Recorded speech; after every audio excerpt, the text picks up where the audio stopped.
V এর আসল নাম কিম তাহায়ুং। ভি 30 ডিসেম্বর 1995 সাউথ কোরিয়ার ডায়েগু শহরে একটি কৃষক পরিবারে জন্মগ্রহণ করে।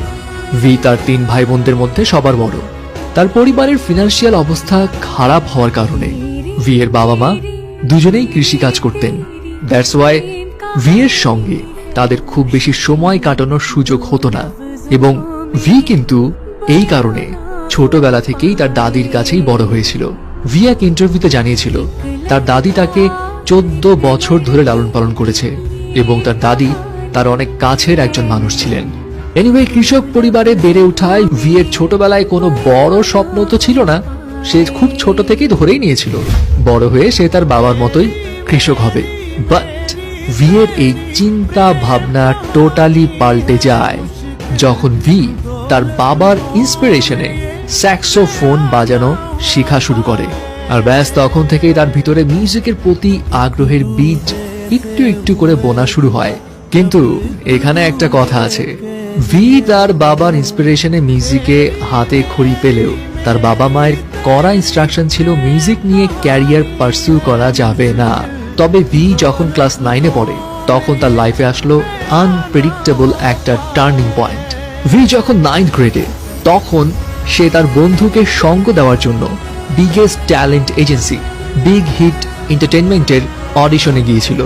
ভি এর কিন্তু সেখানে অংশগ্রহণ করার কোনো পরিকল্পনাই ছিল না, সে জাস্ট তার ফ্রেন্ডের জন্য গিয়েছিল। কিন্তু হঠাৎ করে বিগ হিট এন্টারটেইনমেন্টের একজন সদস্য ভি কে ওই শোতে পার্টিসিপেট করতে বলে। ভি অংশগ্রহণও করে।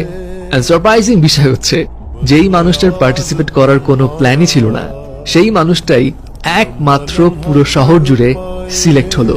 ব্যাস এরপর আর কি, ভি তার বাসায় তার বাবা মাকে সামহাউ বুঝিয়ে শুনিয়ে ট্রেনিং ক্যাম্পে যাওয়ার জন্য পারমিশন নিল। কিন্তু আমরা তো জানি কে পপ ইন্ডাস্ট্রিতে নিজেকে প্রুভ করতে হলে ট্রেনি পিরিয়ডটা কতটা কঠিন হয়। অ্যান্ড অন্যান্যদের মতো ভি কেও খুব সকালে উঠে দিনে 12 থেকে 15 ঘন্টা প্র্যাকটিস করতে হতো। খাওয়া দাওয়ার স্ট্রিক্ট ডায়েট ফলো করতে হতো। ফ্যামিলির সঙ্গে যোগাযোগও ছিল লিমিটেড। এবং ট্রেনিং এর এই কঠিন পরিস্থিতি দেখে ভি এক পর্যায়ে ডিসাইড করে নিয়েছিল সে গিভ আপ করে ফেলবে। ভি এক ইন্টারভিউতে জানিয়েছিল সে তার বাবাকে এক রাতে কল করে কান্নাকাটি করেছিল এবং জানিয়েছিল সে ফিরে আসতে চায়। তার বাবা তখন ভিকে একটা কথাই বলেছিল, ফিরে আসতে চাইলে আসতে পারো, এখানে তোমার জন্য আরো অনেক সহজ কাজ আছে। ভি জানায় তার বাবার ওই কথাটাতে সে কিছুটা ইম্বারেস ফিল করেছিল। এন্ড এরপর সে ডিসিশন নিল যত কষ্টই হোক সে যেই টার্গেট নিয়েছে সেটার শেষ পর্যন্ত দেখেই ছাড়বে।